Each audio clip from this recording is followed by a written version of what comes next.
Close your eyes, if you wish, and picture yourself standing on a rocky shore at the edge of Scandinavia. It's the early medieval period, somewhere between the 9th and 11th centuries. The air is cool, heavy with the scent of salt, damp wood, and distant pine forests. The sky is overcast, with the soft, diffused light of a sun often hidden behind thick clouds. Before you, a long, narrow ship rests partially in the water, its carved, dragon-headed prow weathered from countless voyages. The hull is sleek, designed for speed and stealth, but it offers little in the way of comfort. This is your world now. To sail with the Vikings is not a choice made lightly. It is a life defined by endless repetition, bone-deep fatigue, and constant exposure to the elements. You will spend hours, sometimes days, seated on rough wooden planks, the smell of tar and wet rope lingering in the air. The deck beneath you is slick with seawater, and your world rocks with the ceaseless rhythm of the waves. There are no cozy cabins, no privacy. Your bed is a shared space beneath the open sky, sometimes shielded by a makeshift tent of animal hides. At night, the chill creeps in, biting through woolen cloaks, seeping into your bones. Meals aboard are sparse. You chew on hard, dense bread, dried fish, bits of smoked meat when supplies allow. There's ale or mead, weak, watery, and lukewarm. Fresh water is carefully rationed, its barrels often tainted by the salty air and the long journey.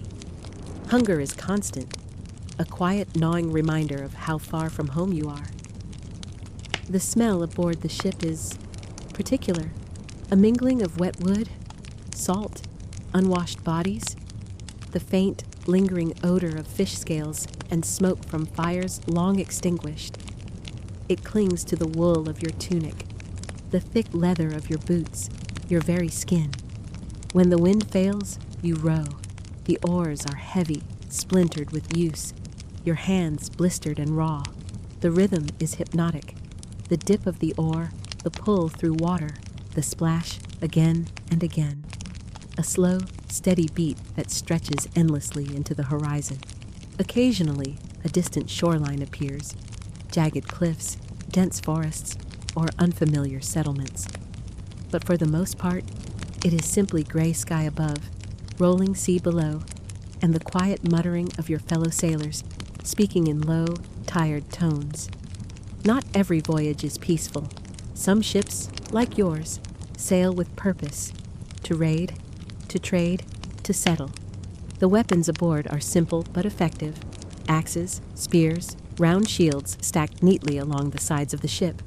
But the raids, when they happen, are brief, and not as glorious as stories claim. Villages burn, people flee, wealth is seized, yet it is not a triumphant march, it is chaos, often met with fear, sometimes failure. For now, though, there is only the sea, the rocking of the ship, the creak of wood beneath your feet, and the quiet resignation that this is your life, for as long as the voyage lasts. The days blur together. Sunrises are dull slivers of pale light on the horizon. Sunsets vanish behind walls of mist. Your world is water, endless and cold. You share songs, softly hummed, simple, haunting melodies about distant gods, the promise of home, the uncertain fate that waits beyond the waves. And so, the Viking sailor endures, with calloused hands, stiff joints, and a mind dulled by the rhythm of survival. Beneath the myths of conquest and bravery lies this quieter truth. It was exhausting, uncomfortable, and often deeply monotonous. And yet, the voyage continues, carried by tides and time. But even amid hardship, there were those who dared to journey further, beyond the known edges of the world. Next, we will quietly follow the story of one such explorer, Leif Erikson, and the distant, mist-covered land he found across the ocean. Imagine now the faint sound of waves, the creaking of sails, the low murmur of voices carried on a cold northern breeze. You remain among the Norse, But the scene has shifted. Time drifts softly forward to the late 10th and early 11th centuries, and with it comes the quiet story of a man named Leif, son of Eric the Red, known in sagas as Leif Erikson, remembered today as the first European to reach the distant shores of North America. Leif's story begins in exile. His father, Eric the Red, had been banished from Norway for bloodshed. Finding his way across the harsh seas to the icy expanse of Greenland, a place of cliffs, glaciers, and stubborn settlements clinging to the edge of the known world. It was here that Leif grew, among tales of gods, of distant lands beyond the horizon, and of his father's rough, uncompromising nature. Life in Greenland was not easy. It never was. The ground was frozen, the winters long, survival uncertain. But the sea promised possibility. Whispers traveled among the Norse, soft, uncertain, like the wind stirring through sails. Fishermen spoke of drifting far off course, spotting low forested coastlines, lands untouched by the ice that gripped Greenland.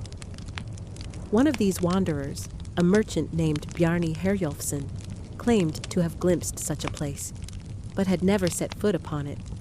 For Leif, curiosity stirred quietly, patient, persistent. He prepared a ship. He gathered a small crew. Supplies were stowed, dried fish, barley, mead, weapons, though not many. And then they sailed. The journey was long, steady, repetitive. Wind-filled sails flapped overhead. The hull sliced through endless gray waves. Clouds drifted low, casting soft shadows over the sea. The world narrowed to the rhythm of travel, the hush of water, the creak of ropes, the occasional call of a distant seabird circling overhead. Days blurred together. Salt stung the skin. The ocean stretched wider, and then the first sight of land. It appeared gently, a dark green line along the horizon, forests rising beyond rocky beaches, rivers winding through unknown territory. The Norse named it Vinland, the land of wild grapes, though whether the grapes truly grew there, or whether it was simply hopeful naming, remains a quiet mystery lost to time. They explored the coastline, noting the trees, the resources, the curious abundance of this new place. It was not a grand conquest, nor a tale of glory. It was quieter, cautious, defined by observation and survival. Leif and his crew built simple shelters, small wooden structures along the shore, likely temporary, yet enough to shield them from the chill. They remained through a season, gathering wood, fishing in cold streams, wandering beneath the unfamiliar canopy of North American forests. But the distantness of home, the looming uncertainty of these foreign lands, it lingered. Eventually, they sailed back, carrying tales, resources, and a story that would drift gently through the sagas of the Norse. For centuries, Leif Erikson's quiet discovery lay buried beneath more dominant histories, overshadowed by louder tales of Columbus and imperial conquest. But among the sagas, his name whispered on, carried softly across generations. Today, quiet archaeological sites along Newfoundland's coast suggest truth behind the myths, remnants of Norse structures, fragments of tools, subtle echoes of that brief, distant landing. It was not grand, nor world-changing in its time, but it was bold, steady, and marked the quiet footsteps of humans reaching further than before.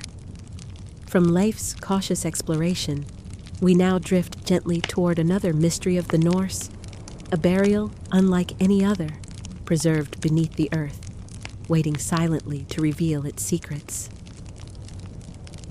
The sea quiets now, replaced by soft earth. The faint rustle of grass stirred by a cool Nordic breeze, and the hush of history resting beneath the soil. We find ourselves in southern Norway. The year is uncertain, perhaps the early 9th century. Here, Beneath a grassy mound, buried in stillness, lies one of the most remarkable relics of the Viking world, the Oseberg ship, a vessel that once sailed upon the waters, now entombed in earth, carrying not warriors or treasure for conquest, but something more symbolic, more mysterious. Let us gently unearth its story. Imagine standing upon rolling fields near the Oslo Fjord, quiet farmland stretching beneath a gray sky. In 1904, local farmers digging through these ancient lands struck something unexpected: the curved timber of a ship, preserved by centuries of soil and peat. Word spread softly, and soon archaeologists arrived, their tools careful, deliberate, uncovering piece by piece, revealing a marvel hidden beneath the earth. The Oseberg ship emerged, nearly intact, its wooden frame weathered but proud. 30 meters long, crafted from oak, adorned with intricate carvings of intertwining animals, curling shapes, elegant, even in decay. It was not built for battle, nor trade. It was a vessel for the dead.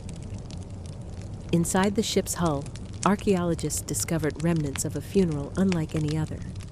2 women, their skeletal remains resting amid grave goods, though time had stripped much away. They were laid to rest with household items, ornate sleds, wooden chests, tools, textiles woven with exquisite care. Fragments of everyday life, preserved for an unknown journey beyond. The ship itself, once slicing through waves, now served as a tomb, a quiet cradle for the departed, carried into the afterlife by craftsmanship and ritual. The identities of the women remain elusive. The sagas are silent. The stones tell no clear tale, but clues whisper through the burial. One was older, perhaps in her 70s, remarkable for the era, the other younger. Their status is undeniable.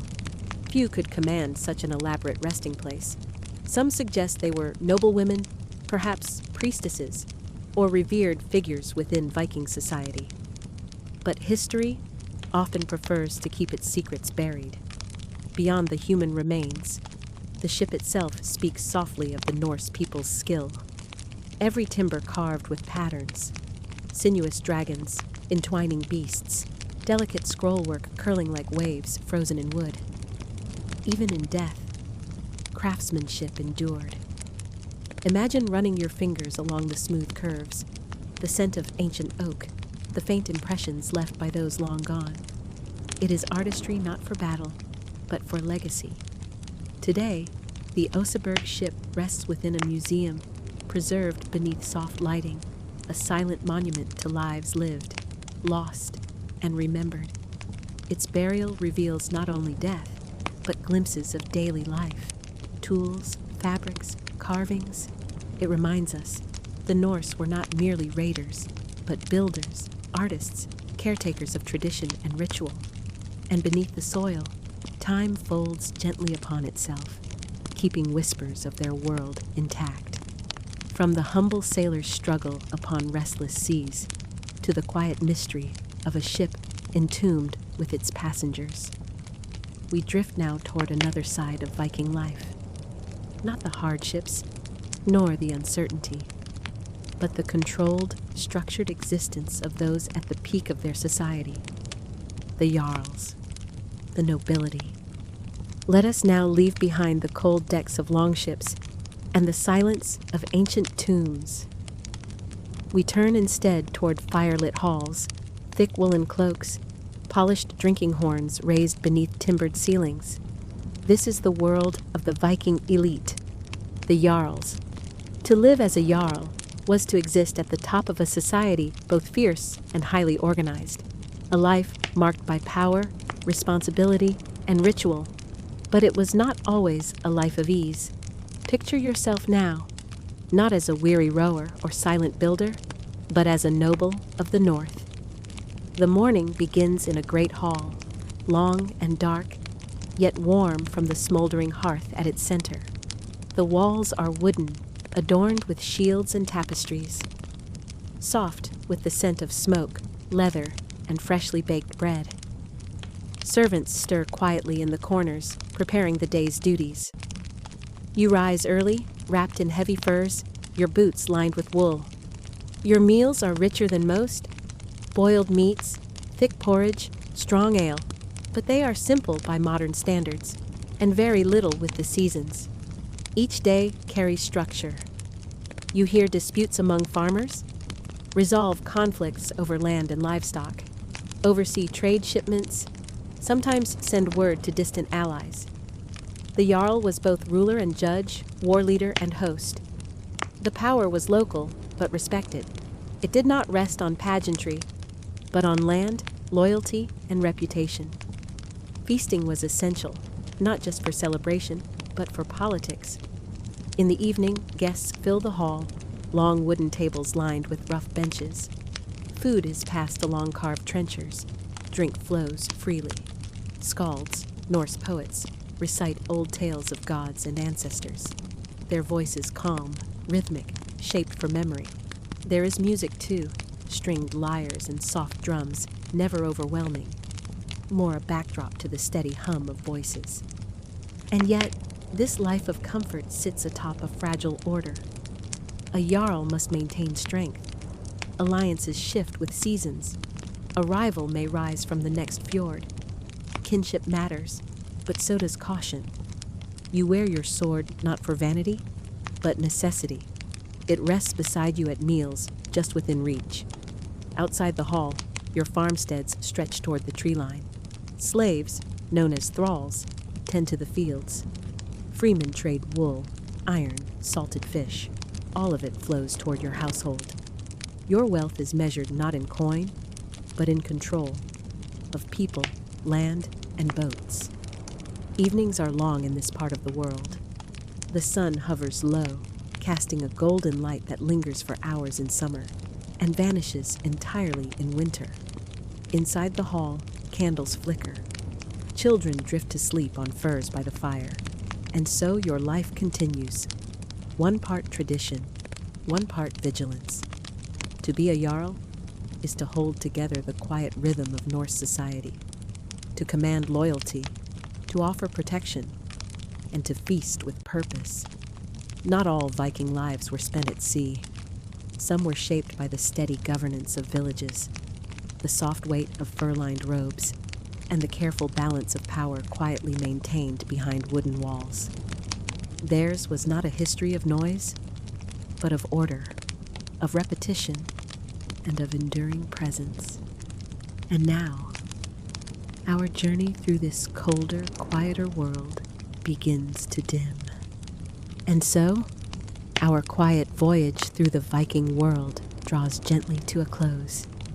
From the creaking decks of longships to the cautious footsteps of Leif Erikson upon distant shores, through ancient burial mounds whispering forgotten stories, and into the firelit halls of the Jarls.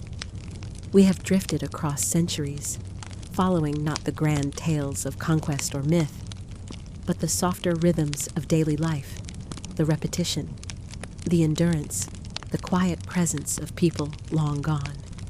The Vikings, so often portrayed as fierce raiders, were in truth builders, sailors, caretakers of tradition.